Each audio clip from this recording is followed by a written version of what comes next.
Yo! What's good, everybody? What's good, everybody? Today we will be reacting to a car wow. It says why this $200,000 Lambo is pointless. I don't think a Lamborghini is gonna be better, huh? So they think that an Audi is gonna be better than a Lambo? Stop it, bro. So let's see what they talk about. Like, comment, and subscribe. I'm almost at 500 subs, and let's do it. Yeah, let's do it. This is the new Audi RS Q8 Performance. It has an rated engine, some exterior design tweaks, including a new font. Apparently, there's some changes inside too. And there's some new, more exciting colour schemes, if you call beige exciting. In this video, I'm going to tell you everything you need to know about this new version of the RS Q8. And I've always said the RS Q8 is a better buy than a Lamborghini Urus, but have I got that wrong? Well, to find out, I'm going to compare the new RS Q8 against a Lamborghini Urus in a series of tests. I've just upgraded my RS Q8. It'd be worse to have that on a Lamborghini. Oh, it was close. I'm Matt Watson, and you're watching Car Wow.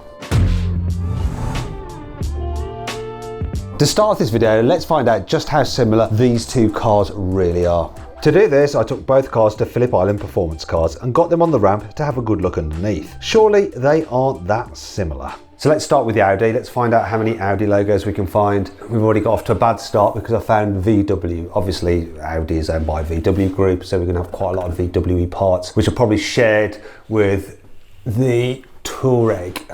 Here's some Audi parts. Audi on the bump stop. Audi on the shocks up there. We've got Audi here. I think this is the electronically controlled rear differential. Fuel tank. That just says VW. You know, I can take that on my Audi, I guess. It'd be worse to have that on a Lamborghini. And these exhaust parts here, got the Audi rings, got Audi on there as well. Audi up here on this heat shield. The control arms have VW Group, and shocks, I can't see Audi on those shocks, can't really see up there. VW over there. That's the baseline.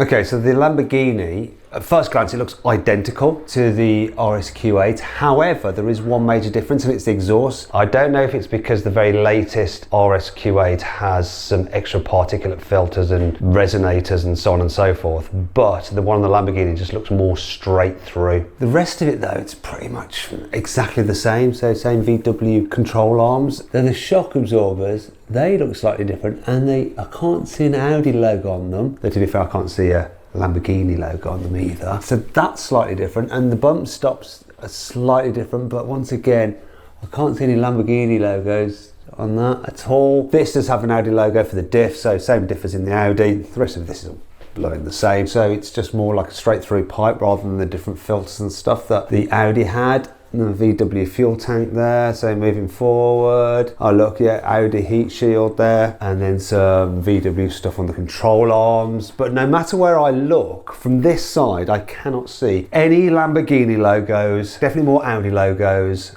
and VW Group logos. But really, it's pretty much the same, isn't it? Under the bonnet,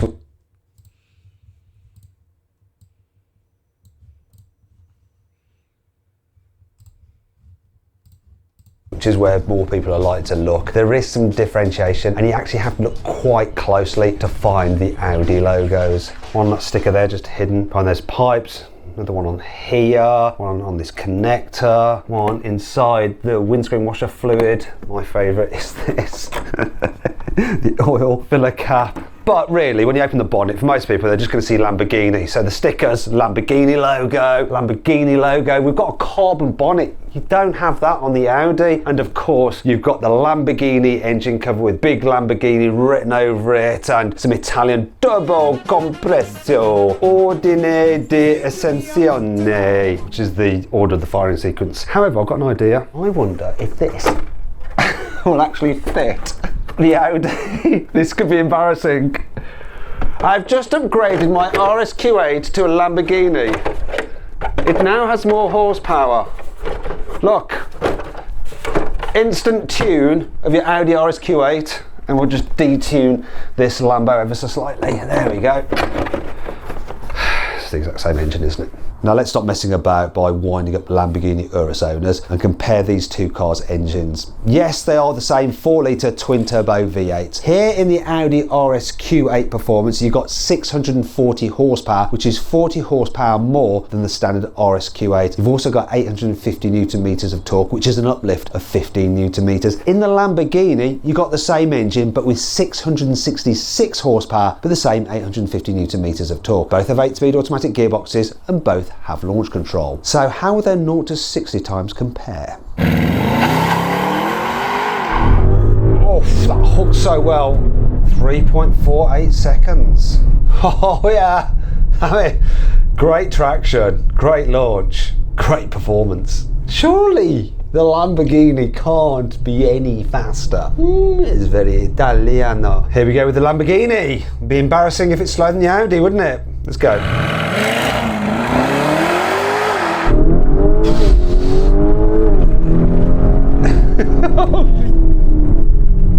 The number doesn't lie.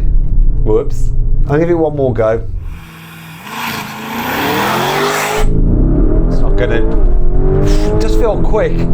Oh, it was close. Just that initial launch, and that, to tell you the truth, is down to traction. Do you know what? Even though that says differently, this felt a bit quicker, but that could just be due to the Lamborghini placebo with all the yellow and the extra noise. But to be fair, that launch time is all down to that initial traction, and this just didn't hook as well as the Audi, and that could just be due to tyres. That was a bit surprising, wasn't it? One of the key upgrades that you get with the performance model of the RS Q8 is ceramic brakes as standard. You've got 440mm discs up front, gripped by 10 piston calipers. You've got 370mm discs at the back. Now let's just check out the braking performance from 60 miles an hour in this car.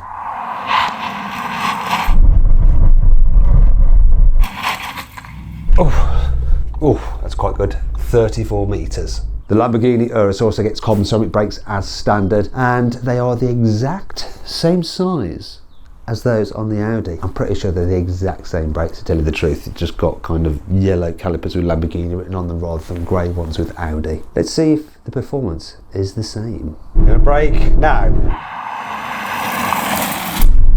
Oh, that felt good. Oh, Lamborghini brakes for the win. That's a big difference. 30 meters, 4 meters shorter than the Audi. That just gripped. That's amazing. Odd, considering they should be the same brakes. Maybe it's to do with the tyres. These are Pirellis, and the Audi, it's got Continentals. Audi has updated the look of the RS Q8 with a new grille. It's now bigger than before. Then you've got larger, lower intakes as well. In some ways it's less fussy. In some ways it's not quite so good, especially because the Audi badge, they've redesigned it. It just looks a bit flattened. You've got new headlight designs, and they're all matrix LED as standard. Depending on which trim level you go for, you have different effects, and this is the carbon black edition, so you've got carbon fibre here and here. Let's move down the side. So you've got some new alloy wheel designs. These are the range topping 23s, and on the performance, they are lightened wheels, so 5 kilograms lighter than the standard wheel per corner. The rest of it down the side is as before, but there are changes at the back which mimic those at the front. When you have new tail light design there, you have slightly redesigned bumpers, and this new kind of fake mesh, fake diffuser, fake shenanigans, and the new flat Audi badge there at the rear as well, and the new font that I've already told you about. It's a slight change. It's not a huge improvement. I think it's a good looking car. It's quite funny when you compare the Audi to the Lamborghini. The Audi's stocky appearance just looks a bit more substantial than the Lamborghini, which is more sporty. The front of the Lamborghini is quite pointed and angular, and I like it, but it seems to be lacking a chin. It sort of looks a little bit like a mouth breather. But other than that, it's just sleeker and sporty, the Lamborghini. It stands out more, though I do think this yellow paint does help. Which one do I prefer the look of? I think most of the time I prefer the Audi, but I'll probably end up picking the Lamborghini. Hell no. Are you serious, bro? Hell no, bro. Like, who the hell picking a Audi over a freaking Lamborghini, bro? Are you serious, bro? Like, stop it, bro. Stop it. Stop it. Stop it. Just because I'm from Warsaw and I like to show off. On the inside, as far as I can tell, the only difference compared to the old RS Q8 is the ability to get Alcantara here on the steering wheel and here on the gear selector. Oh, and here as well on the center console. Alcantara on the steering wheel really does help make the car feel more sporty. It feels performance. But I would like to have seen some more upgrades. You've still got the same infotainment system as before. It's okay to use, and you're going to run Apple CarPlay and Android Auto anyway. Digital driver's display, I mean, it's been around for a while now, but it's still functional and looks nice. You've got touch sensitive controls for your climate, but they are in an easy access menu that's always there, and the screen does click when you press it, so it feels like you're operating your mobile phone. I'd rather have physical buttons, but that's still okay. And I have to say, overall, the quality in here is very good, but that's what it was before. I do feel that the very latest Audis feel a little less premium than this generation of cars, so maybe it's a good thing they haven't evolved it too much. It's a nice place to be, but would I rather be in a Lamborghini? Well, the answer is yes and no. Let's start with the no. So there's certain things in this car which are just silly, like the controls for the drive select modes, and there's 1, 2, 3, 4, 5, 6, 7. Most of them I don't know what they do. What's Sabia, Terra and Neve? I think that last one's snow. Anyhow, then there's a start button. It does add some theatre, you know, it's covered like the missile launcher on a fighter jet, but it's pointless. I don't like the fact that you have to pull up to go into reverse, but if you want to go to drive, you have to use the paddle shifters. And then you've got manual and park there. That's all a bit stupid. This eco button, I mean, why even have that on a Lamborghini? It's stupid, but then you've got some of the modes that you can separate out there. If you wish to use the online speech recognition service as well, please accept the license agreement. No, I won't accept it at all. This screen setup here, like with the climate down here and this screen here, it's got an Audi vibe to it. It's very similar, as is the shape of the digital driver's display and all this. Very similar, just different graphics. You've got your Lamborghini graphics. Other than that though, the design of the interior just has a little bit more kind of panache, especially with this optional two-tone colour scheme and this yellow. Yes, this yellow stands out. And the seats as well, they just seem a bit more sporty than in the Audi. It's got more theatre, it feels more expensive, but then it is more expensive. So this car with options was £225,000. Now you might be thinking that's a little bit extreme to me, but I would like to experience this Lamborghini. Well, you can actually rent it from iX Rentals. They've lent us this car and you can borrow it off them as well. For a fee, of course. Check them out.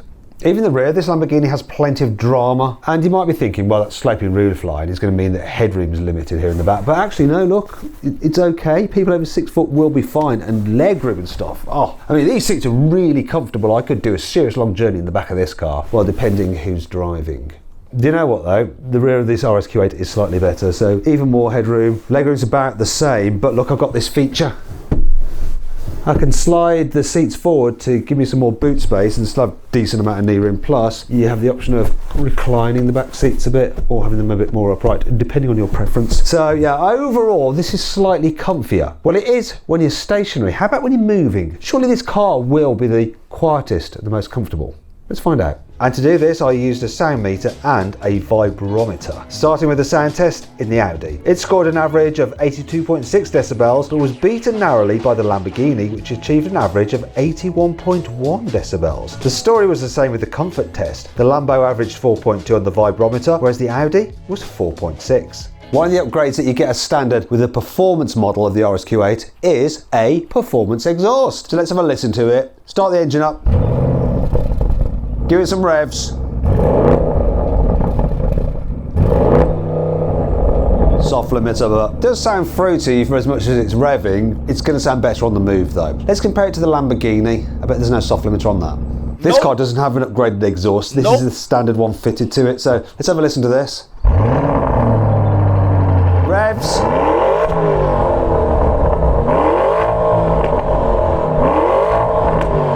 Oh dear Audi. You lost big time there. That's right. Now that was a bit weird. I wasn't really expecting that. Another thing that's a bit weird though is the fact that the boot on this is slightly larger than on the Audi. So you've got 616 litres of space. However, there are some things that make it a little less practical. One of them isn't this. Look, the fact you can lower it down on its air suspension. Now, one thing that is less practical is this, the low cover. This kind of big, heavy, hard low cover. It's nice that it's trimmed in Alcantara, that's good, but where do you store it? I don't know. Will it go into here? No, it won't. So you're gonna have to store that in the car, hopefully not damage it, but still, yeah, it's got a big boot. Now let's compare it to the Audis. Getting very quick to the boot, because I love this feature. No parcel shelf problems with this car. Look, you've got a low cover that automatically retracts and goes back into position when you shut the boot. I love it. And look, oh, come on, come out.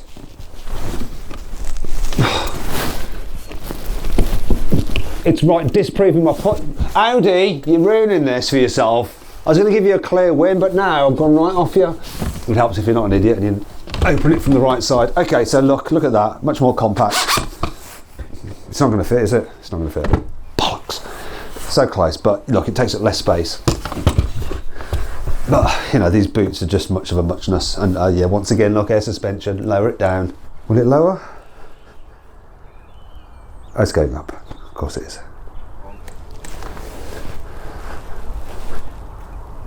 No? What's going on? Where are you going? Oh, someone's just turned the car on. Is that going to help? Yes, that helped. That's going down. I'm not really sure what this segment has proved.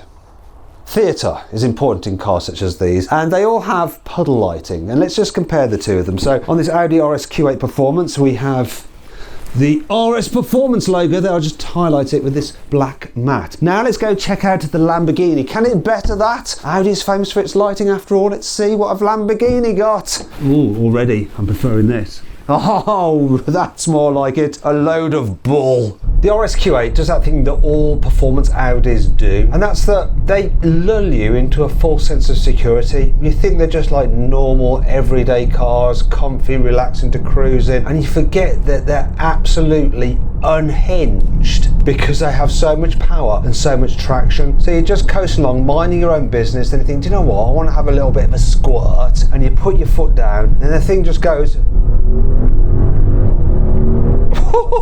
utterly bonkers. And what's really surprising, when you're going quicker, you realise that the rest of the car can actually keep up with the engine. So the handling is better than you assume. Now, this is obviously a tall SUV, so you don't expect it to handle that well, but by God, it does hold onto the road and go around corners surprisingly well. Obviously, being tall and being heavy, it's no sports car, but for something this big, this practical and this usable, you can't half go down a piece of road alarmingly fast in this car. And yet, well, you don't want to do that, just back it off. I'm going to come out of RS mode now into just normal mode and just chill for a bit. Oh, and because you can mix and match all the different settings, you can have hardcore focused crazy engine mode and comfy, soft, relaxing suspension. It's good. It's a really nice car to drive. It's the kind of car you can just lend to your other half, and even if they're normally frightened by high performance vehicles, they won't even know unless they floor it. Now, I've already established that underneath the skin, this Urus is German. However, it's a German that has been raised in Italy. So unlike the RS Q8, which is kind of subdued and conservative most of the time until you provoke it, and then all hell breaks loose, this is very much more flamboyant and permanently in your face. It's always shouting about its capability, no matter which of the many different driving modes you have it in. It's just more provocative, it's louder. There's a lot more gesticulation going on with this car. And do you know what? I think for the most part, my life would be better owning the Audi RS Q8. So this is just a little bit more jiggly, a little bit more tiresome, a little bit more, oh God, yeah, all right, yeah, I get the point. But when it comes to choosing which one to drive and which one to take home, I'll probably pick this, because it just seems a little bit more exciting to be with. And, you know, sure enough, when you get it into like Corsa mode, it feels even madder than the Audi in RS mode. Just that little bit more sporty. There's more noise. I mean, I think some of that is faked for the speakers. There's a slightly firmer setup. There's more exhaust noise, and the throttle response just seems a little bit harder as well. There is just something slightly more exciting about driving this Urus than the Audi. Though overall, I think the Audi might be the better package. But, I mean, look at the interior. Just like the exterior and the finesse of the driving dynamics, it's just more memorable, this Audi. Sorry, Lamborghini. Sorry, Audi Lamborghini.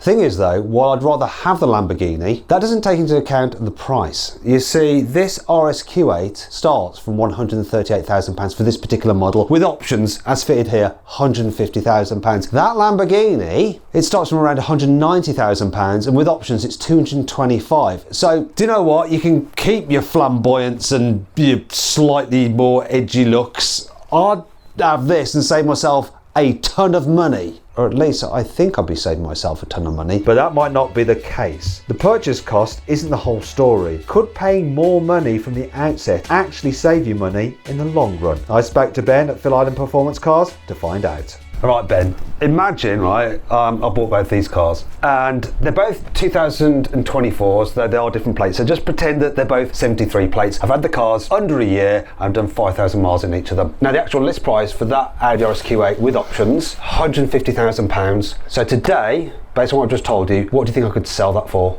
For that one, I would suggest probably 130. 130. Okay, so I've lost 20 grand in just under a year. Effectively. Okay, this Lambo, same thing. This was 225 with all the spec on it. What do you reckon I could get for that? I think looking at it, you probably get up to 220, I would say, for that car. So I've only lost 5 grand off that. It's cost me more, but I've only lost 5 grand. So basically, the Lamborghini would be cheaper. Effectively, looking at it, yeah. Interesting. Okay, I've got one last question for you though. If I was going to chop one of these cars and you were going to sell it for me, which would you think would be the easiest for you to shift? You've got a week to do it. I need the cash now. I mean, we sell these sort of cars, so... Lamborghini all day. Oh. See, I told you, bro. Like, come on, bro. Like, if you literally put a Lamborghini versus a Audi, and like you pick like 20 people to line up, and like you tell them to only pick one, 9 times out of 10, bro, out of those 20 people, they're gonna pick the Lambo. Like it is obvious, bro. Like, it's obvious. Okay, I know someone else who might say that. Good one, Matt. So then, at the end of the day, while the Lamborghini Urus may be the most Yanni is gonna pick the Lamborghini, bro. Lamborghini all day, every day. expensive, actually, in the real world, when you come to sell it on, you will lose a lot less money on it than the Audi RS-Q8, and it'll be easier to sell. So it'll actually cost you less to own overall, so long as you have the ability to fund the actual outright purchase price in the first place. You know, it works out a bit of a bargain, really, almost free motoring if there is such a thing. And when you consider that it is the more desirable and slightly better car overall, then it becomes a no-brainer. Lambo all day, every day. See, told you. I told you. Lambo all day, every day, bro. Like, it is obvious, bro. So if you guys new, hit that subscribe button. I'm almost at 500 subscribers. I'm at 489. So if you guys new, hit that subscribe button. And I'll see you guys on the next video. Peace.